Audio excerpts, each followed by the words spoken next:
Magandang araw! Ngayon ay pag-aaralan natin kung ano nga ba ang pang-ugnay.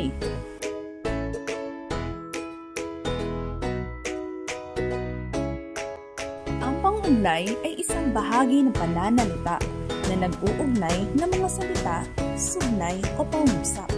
May tatlo itong uri, ang pangatnig, pang-angkop at pangkukod. Pinagdudugtong nito ang mga salita na may kaugnayan. Pangatnig. Ito ang nag-uugnay ng salita sa kapwa-salita. Parirala sa kapwa-parirala, sugnay sa kapwa-sugnay, o pangungusap sa kapwa-pangungusap. Ang pitong uri nito ay pamukod. Gumagamit ng o, ni, maging, at man para sa pagpili, pagtatakwil, pagbubukod, o pagtatangi. Halimbawa, si Christine ay maganda, maging silani. Panimbang. Gumagamit ng at saka para sa dalawang salita o kaisipan na magkasing halaga. Halimbawa, ikaw at saka si Ben ay parehong mabait at magalang. Panubali. Gumagamit ng kung, kapag, tila, at sana para magsabi ng pag-aalinlangan.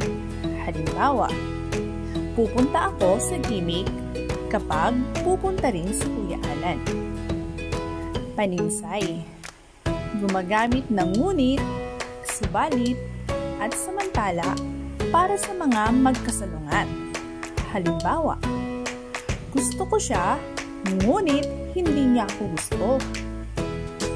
Pananhi. Gumagamit ng dahil sa hinang, sapagkat, at palibhasa para mga tiran. Halimbawa, wala siyang reaksyon, palibhasa ay hindi siya ang nawalan. Panapos. Gumagamit ng sa wakas, at sa lahat ng ito para magpaliwatig ng pagtatapos. Halimbawa, matapos ang isang awitin, sa wakas ay makakapagpahinga na rin. Panlinaw. Gumagamit ng kung gayon sa makatwid at sa madaling salita para magpaliwanag ng bahagi o kabuuan. Halimbawa, hindi ko siya gusto, kaya sa madaling salita, hindi kami magkakatuluyan. Pang-angkop. Ito ang pagdudugtong ng mga salita sa pamamagitan ng paggamit ng nang, na, at ng letrang G para mas maging madulas ang pagkakasabi.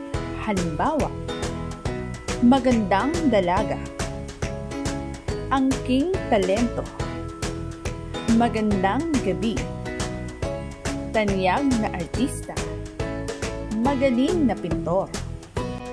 Ukol. Ito ang mga salita na tumutukoy sa pinagmulan o patutunguhan, kinaroroonan o pinagkakaroonan, at pinangyayarihan o kinauukulan ng isang kilos. Gumagamit ng nang, sa, kay, ni, nina, kay, kina, ayon sa, ayon kay, sa harap, na may, at iba pa. Halimbawa, hindi ko gustong lumabas dahil ayon sa balita, mataas ang kaso ng COVID-19 sa Pilipinas.